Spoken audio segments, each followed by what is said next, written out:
The news called it an industrial explosion at Pier 17. Officially, there were no survivors. Unofficially, the world had just lost two ghosts it didn't know existed. For 3 weeks, Amelia Moreno lived like a shadow across Europe. She moved between safe houses, Berlin, Prague, then Warsaw, using dead drops, burner phones, and aliases that even she began to forget. The CIA had burned her identity completely. The Kyung Syndicate had placed a bounty on her head. To the world, she was dead. To herself, she wasn't sure what she was anymore. But every night, the same dream haunted her. The fire at the pier, the kiss, the explosion swallowing Ethan whole. She'd wake with his name on her lips and a gun in her hand. It was her curse, survival without closure. One cold morning in Warsaw, Amelia met her contact. Ravi Iqbal, mid-40s, scruffy, cynical, and sharp-eyed. He worked out of a cafe that smelled of burnt espresso and bad decisions. He slid into the booth across from her. "You're late," he said. "I had to lose 3 tails and an unmarked drone," she replied dryly. He grinned. "So the usual." She handed him the drive. "Morningstar Project. It's everything Ethan said it was." He plugged it into his encrypted tablet. Code scrolled fast across the screen. His face darkened. "Jesus, this is bad." "How bad?" "Global bad," he muttered. "This doesn't just link the CIA to the Kyung Syndicate. It ties half of NATO's covert weapons programs into private corporations. Your father was the middleman. Your boss, Director Hughes, was the architect." Amelia's pulse thudded. "If this goes public, governments fall, empires burn." "Then do it," she said. "Release it all." Ravi looked at her carefully. "You sure about that? Once this hits the darknets, there's no going back. You'll have every agency and every assassin after you." She met his gaze. "I stopped running a long time ago." He nodded slowly. "All right, Moreno. I'll start encrypting. But you should know something." He turned his tablet around. On the screen was a recent intercepted message from a Kyung operative. It read, "Subject Park sighted, recovering in Seoul. Priority capture." Amelia's breath froze. "What did you say?" Ravi frowned. "You heard me. Ethan Park. He's alive." For a long moment, she couldn't speak. Every logical part of her screamed impossible. She had seen the explosion. She had felt it. But her heart, the part that had refused to die with him, whispered that she had always known. "Where in Seoul?" she asked. "Hospital records are locked down, but my source traced an unregistered patient flown in under diplomatic cover. Male, mid-30s, with shrapnel wounds and spinal trauma. He vanished from the system 2 days later." "Vanished. Vanished," Ravi confirmed. "And there's more. Word on the darknet says the Kyung Syndicate is looking for him too. They think he's carrying a second drive, something called Protocol Zenith. Whatever it is, they're desperate to get it before you do." Amelia stood abruptly. "Then I don't have time." Ravi grabbed her wrist. "If you go back to Seoul, you walk straight into the lion's den. You won't make it out twice." She looked him dead in the eyes. "I didn't make it out the first time." Before he could argue, she dropped a burner phone on the table. "When you're ready to release the files, use that line. 1 call, 1 code. Morningstar burns. Then send it to every outlet you can reach. Moreno, just do it." She turned and walked into the gray Warsaw streets, the cold biting at her skin. For the first time in weeks, she felt something that wasn't fear or guilt. It was purpose. 3 days later, Seoul, South Korea. Night draped itself over the city. Neon lights, crowded alleys, the hum of traffic. Amelia moved through it like smoke, dressed in a black trench coat and tinted glasses. She wasn't here as a spy anymore. She was here as something much more dangerous, a woman with nothing left to lose. Her search led her to an underground clinic in Itaewon, where the wounded and the hunted went to disappear. She bribed a nurse, slipped through a back corridor, and opened a door to a dim recovery ward. Only 1 bed was occupied, and there he was, Ethan Park, alive. He was pale, thin, his right arm bandaged and strapped across his chest. Tubes fed into his veins. Machines murmured beside him. but his chest rose and fell. He was breathing. Amelia's knees nearly gave out. She approached quietly, afraid the moment would shatter if she breathed too loudly. She touched his hand, warm, real. He stirred, eyes fluttering open, dazed. Then recognition. Amelia, her throat closed. She wanted to smile, to cry, to scream. Instead, she whispered, "You should be dead." He gave a faint, broken smirk. "I've heard that before. You blew up a pier, Ethan. And you ran," he murmured weakly. "Good. That means you lived." "Don't you dare talk like that," she said, voice trembling. "You don't get to die on me twice." He coughed softly, wincing. "You found the drive?" "I did. And I found something else. My father's message. He knew yours." His gaze softened. "Then he knew the cost." She leaned closer. "You think this is over? They're still after us. Both of us. But we can end it now. Together." Ethan's eyes darkened. "There's something you don't know. The drive I carried, it wasn't just evidence. It's a list. Every deep cover agent embedded in global intelligence. If Kyung gets it, half the world burns." Amelia froze. "Where is it?" He hesitated, then whispered, "Hidden, and only I know where." Before she could respond, footsteps echoed in the corridor outside. Heavy, deliberate. Ethan's expression changed. Alert, urgent. "They found us." Amelia drew her gun, moving toward the door. A voice called out in accented English, "Amelia Moreno, you're in violation of international orders. Step away from the patient." She recognized the voice instantly, Director Hughes. Her blood ran cold. She turned to Ethan. "We're out of time." He gripped her hand, his voice low and fierce. "Then we make it count again." The door exploded inward, and once more the world descended into chaos. The corridor exploded into chaos. Smoke, gunfire, shouting. Director Hughes's strike team swarmed the underground clinic like a black tide, armored, disciplined, merciless. Amelia fired first. 2 agents down before they reached the doorway.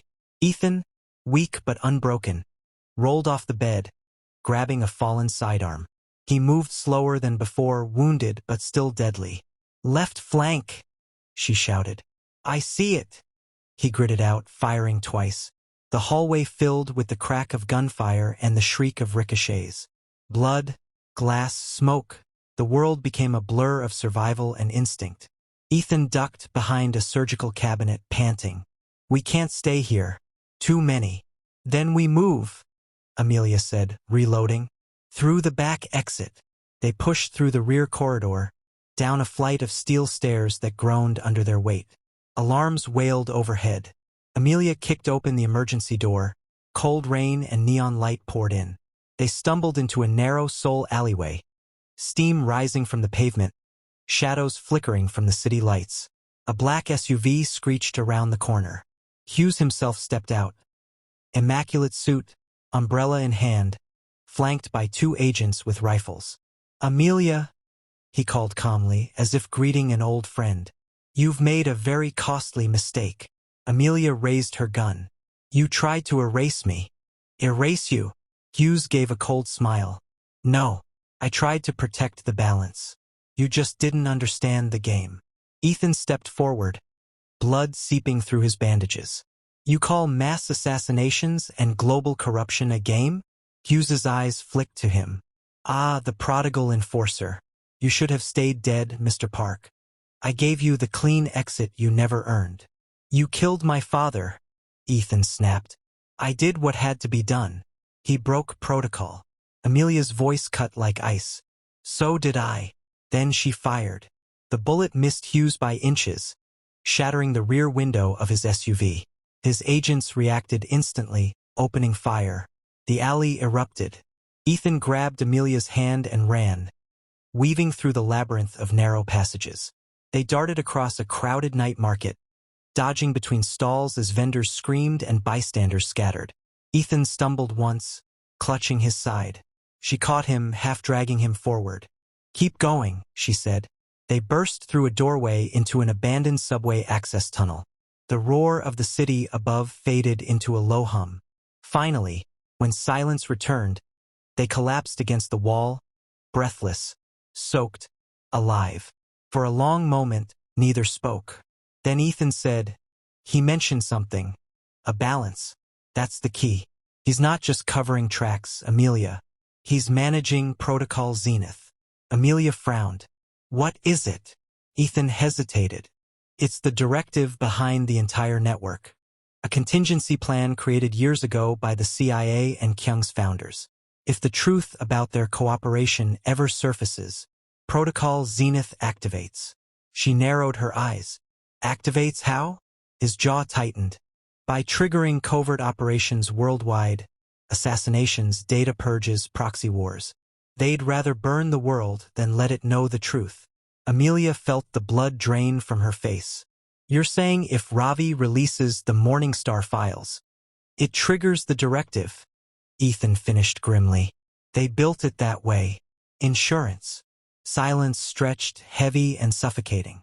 Then she said softly, "So if we expose them, millions could die." "Yes. And if we don't, they keep controlling everything." He nodded. "That's the choice." She sank back against the wall, closing her eyes. For years she had believed in justice, in truth, in doing the right thing. But this was a scale that no morality could balance. Ethan reached for her hand, his voice low. "We'll find another way." She looked at him. "You still believe that?" He gave a small, tired smile. "You're the reason I still believe anything." The words hit her harder than the gunfire. Before she could reply, a faint beeping sound echoed through the tunnel. Ethan's face paled. He pulled a small tracking chip from his pocket, blinking red. "They tagged me," he muttered. "Back in the clinic. Hughes knew we'd run." Amelia's pulse spiked. "Then they're coming right now. Not if I stop them." He reached for his pistol, but she grabbed his wrist. "No, we do this together." Ethan met her eyes, the same unspoken war between love and duty raging behind them. Finally, he nodded. "Then we need to get to my safe house east side. I still have the Zenith failsafe key. If we destroy it, the directive dies with it." "And the evidence?" she asked. "We'll decide what to do when we're free to choose." She nodded. "Then let's finish this." They moved quickly through the tunnels, heading toward the faint glow of an exit sign. The hum of distant footsteps echoed behind them. Closer, steady, relentless. Amelia turned to Ethan. "If we make it out." "When," he corrected softly. "When we make it out," she said. "We disappear. No more missions. No more running. Just us." He smiled faintly. "That almost sounds like a promise." "It is." They pushed through the final door into the cold soul night. The city lights stretched endlessly before them. Bright, alive, indifferent. Somewhere in those lights, Hughes was hunting them. Somewhere, Protocol Zenith waited to ignite. But for the first time, Amelia wasn't running from something. She was running toward something: truth, freedom, and the one man who had taught her how fragile and powerful love could be in a world built on lies. The rain hadn't stopped since they left the tunnels. Seoul's skyline glimmered through the storm, a restless heartbeat of light beneath the thunder. Amelia and Ethan moved fast through the outskirts, their clothes soaked, their nerves stretched thin. They said little. Every sound felt like a possible threat, every reflection, a pair of eyes. By the time they reached the safe house, dawn was just beginning to stain the horizon. It stood at the edge of an abandoned industrial district, an old printing warehouse, long forgotten. Inside, the place was surprisingly intact. Dim lighting, a generator's low hum, walls lined with weapons and surveillance monitors. "This was your hideout?" Amelia asked quietly, scanning the interior. Ethan nodded. "I used it during my years inside Kyung. Only a handful of people ever knew it existed." She shot him a look. "Anyone still alive?" He hesitated. "We'll find out." After securing the entrances, Amelia tended to his wounds. She moved carefully, cutting away the old bandages, disinfecting the burns. Ethan winced but didn't flinch. "You've done this before," he said. She smirked faintly. I've patched up worse. Once sewed my own shoulder shut in Damascus. He smiled, small, tired, but real. Remind me never to get on your bad side. You already are, she replied softly, though her tone carried warmth. Their eyes met, and for a moment the world outside ceased to exist. In the faint light, their exhaustion blended with something deeper. A connection forged by fire and betrayal, stronger than either of them wanted to admit. But before the silence could become something else, the monitor on the wall flickered. Static. Then an image. Ravi Iqbal. Amelia? His voice crackled through the speaker. You're alive. Amelia exhaled in relief. Ravi, thank God. We made it out. But Hughes is on us. The files. I know, Ravi interrupted. Morningstar's locked and encrypted. But listen, we have a bigger problem. The directive. It's waking up. Ethan straightened. What do you mean, waking up? Ravi's face tightened. The system's been pinged across multiple networks. Covert satellites are shifting, dormant agents receiving encrypted signals. It's like someone's priming a global failsafe. Amelia felt her stomach drop. Protocol Zenith. Ravi nodded grimly. It's active. And it's not coming from Langley or Kyung servers. It's coming from inside Seoul. Ethan frowned. Impossible. The only one with Zenith access was. He stopped mid-sentence.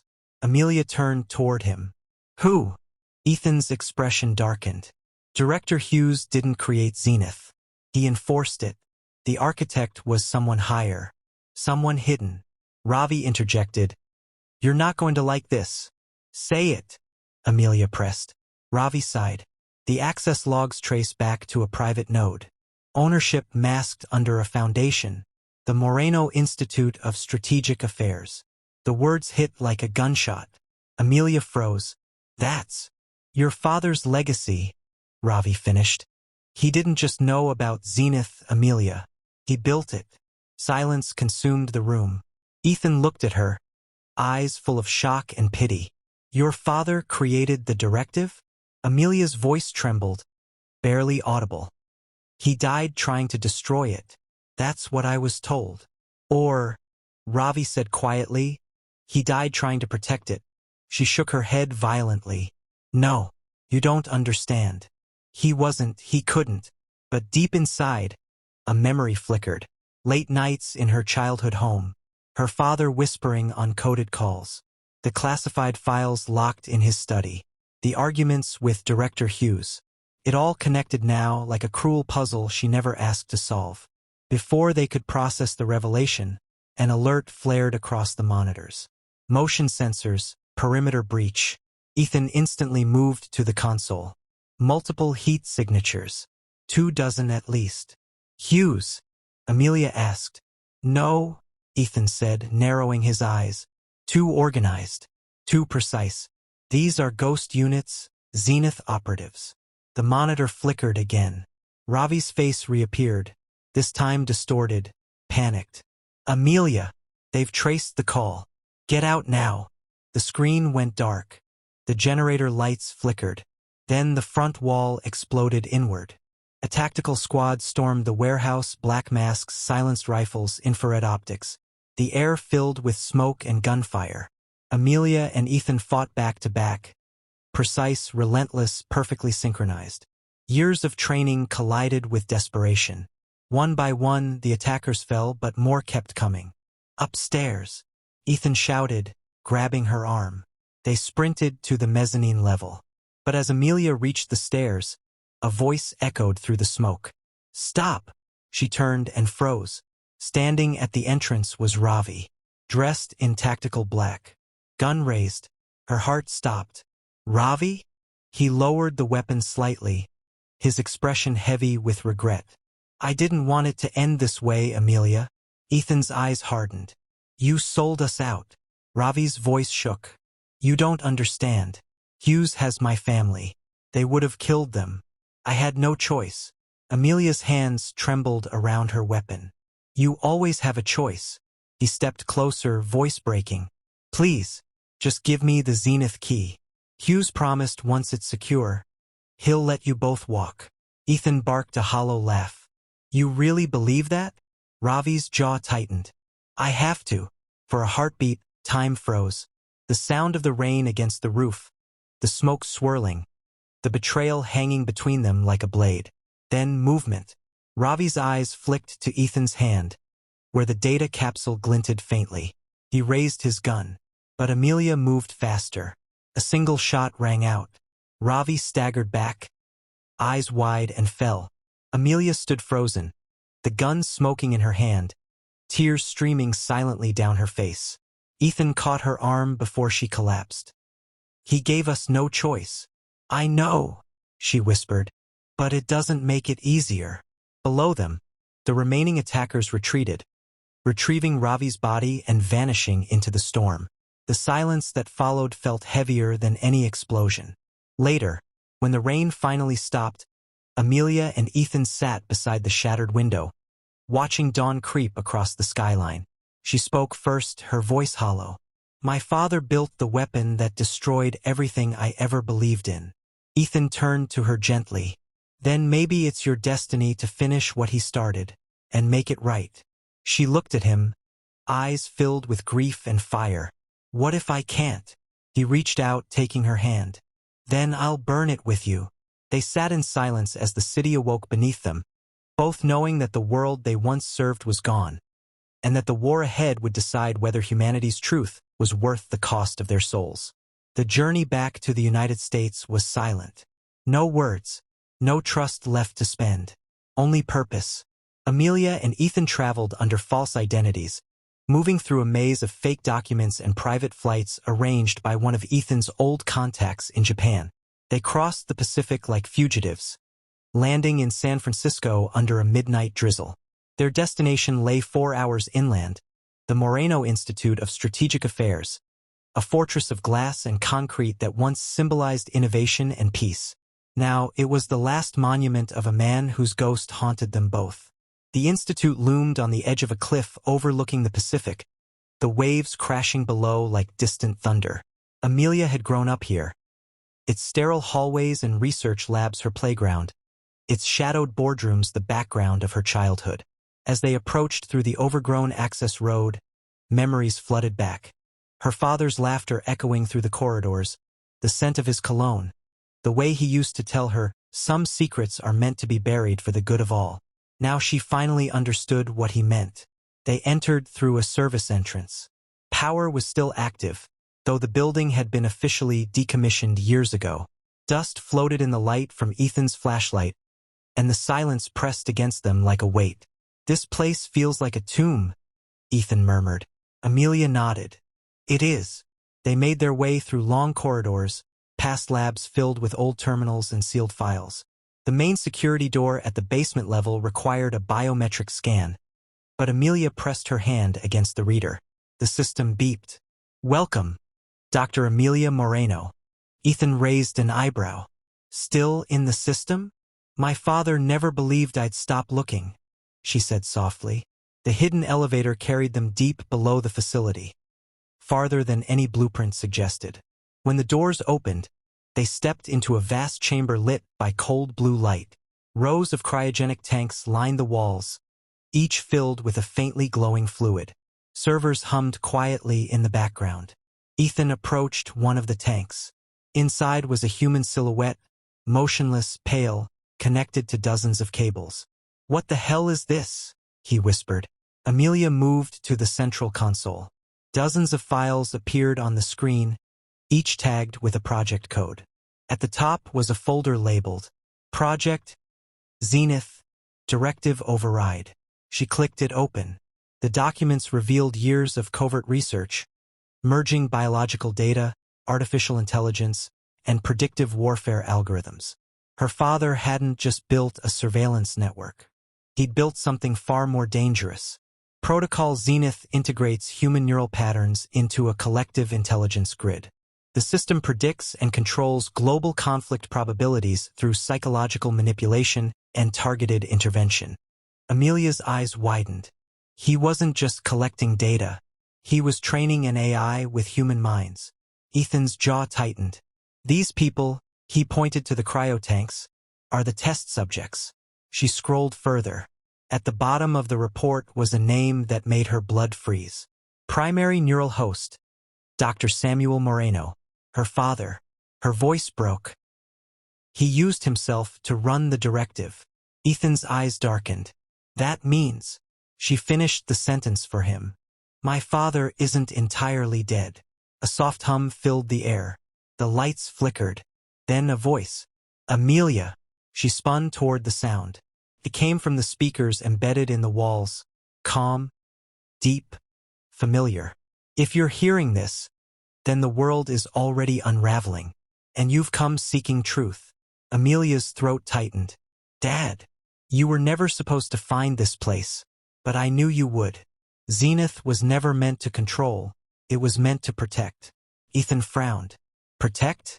By enslaving minds. By preventing war, the voice said. The human race cannot be trusted with power. Zenith predicts chaos and neutralizes threats before they begin. Every leader, every movement, every secret, all balanced in silence. Amelia's anger flared.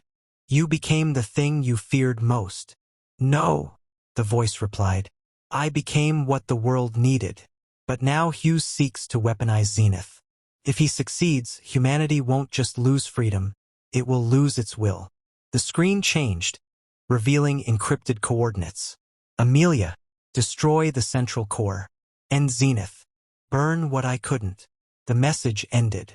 The lights dimmed, leaving only the soft hum of the tanks. Ethan turned to her. He gave us the coordinates. Amelia's eyes glistened, and condemned himself with it. Are you ready to let him go? Ethan asked gently. She hesitated, then nodded. He made his choice. Now I have to make mine. Before they could move, the elevator above roared to life. Footsteps, heavy, disciplined, echoed through the upper chamber. Ethan grabbed his weapon. We're not alone. The blast doors slid open. Director Hughes stepped out, flanked by a dozen Zenith operatives. His expression was calm, almost satisfied. Touching, he said. Father, daughter, legacy. Shame it all ends here. Amelia raised her gun. How did you find us? Hughes smirked. Your father programmed Zenith to recognize genetic signatures. When you activated the system, it told me exactly where you were. Ethan took a step forward. You can't control it. Zenith was built to balance chaos, not serve it. Perhaps, Hughes replied, but chaos is profitable. He gestured, and the operatives raised their rifles. Amelia whispered to Ethan, we can't fight them all. No, he said, eyes fixed on Hughes. But we can end it. He reached into his vest, pulling out a small detonator, the fail-safe key from the safe house. Amelia's eyes widened. Ethan, he gave her a faint smile. You said no more running. Then, before Hughes could react, Ethan threw the key into the server core and fired. The explosion tore through the chamber. Fire and light consumed everything. Amelia screamed his name as the world collapsed around them. When the smoke cleared, she found herself half buried in debris, the air thick with static and dust. The cryotanks were shattered. Sparks danced across broken cables. In the center of the room, where the servers had stood, was nothing but fire. Hughes was gone. The operatives were gone. Zenith was gone. And Ethan, she stumbled to her feet, searching desperately through the smoke. Then, she saw him, lying near the wreckage, motionless but breathing. She dropped beside him, tears falling freely. He opened his eyes weakly.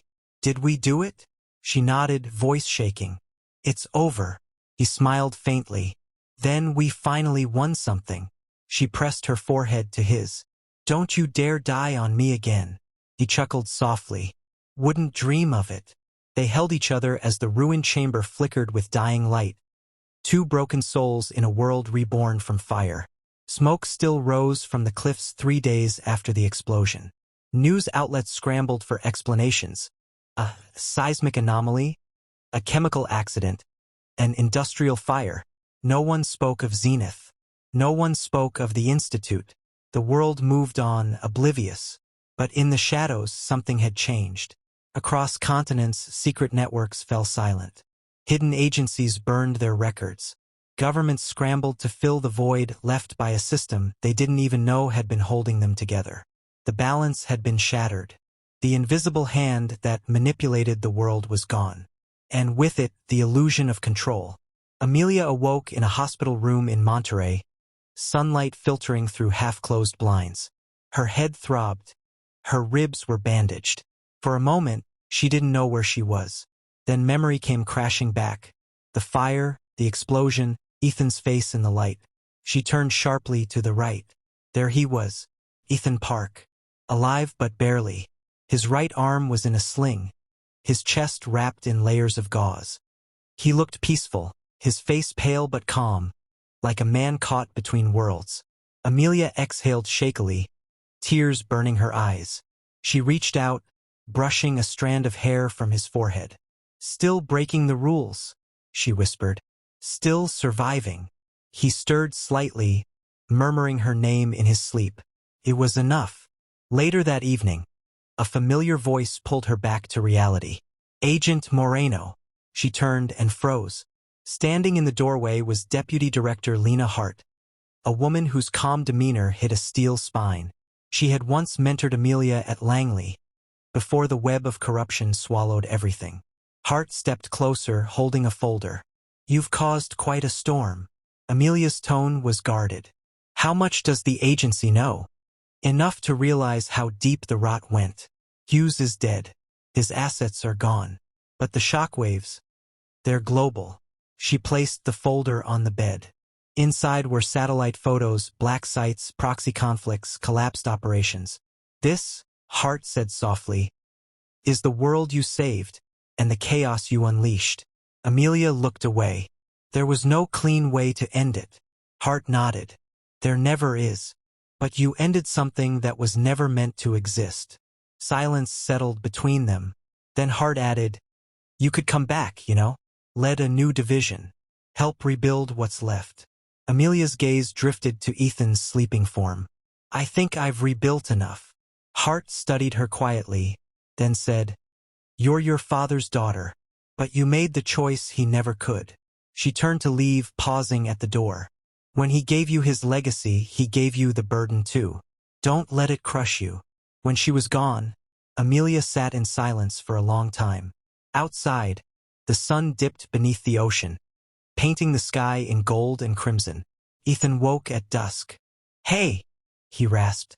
Amelia smiled weakly. "Hey yourself. How long was I out?" "3 days." He groaned softly. "You look worse than me." "Thanks," she said dryly. "That's love for you." He chuckled, then winced. "Is it over?" She hesitated. "Zenith's gone, but the world's unstable. Every secret power structure just lost its leash." He nodded slowly. "Good. Maybe humanity needs to learn how to walk on its own again." They sat in quiet understanding, the kind that needed no words. After a while, he said softly, "What happens now?" Amelia looked out the window, at the sea, the fading light, the endless horizon. "I don't know," she admitted. "We could disappear, change our names, find somewhere quiet, or we could help rebuild from the ashes." He smiled faintly. "Either way, I'm with you." Her hand found his, fingers intertwining. "You sure about that?" "Absolutely," he said. "Even if the world burns again." A month later, somewhere in Patagonia, far from satellites and power games, a cabin stood near a lake of glassy blue water. A single light glowed inside. Amelia sat by the fireplace, sipping coffee, reading a letter she'd written but would never send, addressed to her father. "You built a machine to control chaos. I destroyed it to let chaos breathe. Maybe neither of us was right. But I finally understand why you tried, because you were afraid of what people would do without guidance. You wanted to protect the world. I just wanted to free it. If you can still see me, I hope you know I finally forgive you." She folded the letter and placed it in the fire. The flames consumed it slowly, the paper curling into ash. Behind her, Ethan approached, wrapping his arms around her shoulders. "Writing to ghosts again?" he asked softly. Just saying goodbye. He kissed her temple. Then maybe it's time we start living. She turned to him, smiling for the first time in what felt like years. Maybe it is. Outside, dawn began to break. Sunlight spilling across the mountains, painting the lake in hues of silver and gold. The world was imperfect, unstable, free, but it was theirs. And for once, that was enough. Thank you for watching. If you enjoyed the story, please subscribe to our channel. Click on the notification icon so that you will get notified whenever a new story is posted. Also leave us a like, comment, and share to others who love good stories.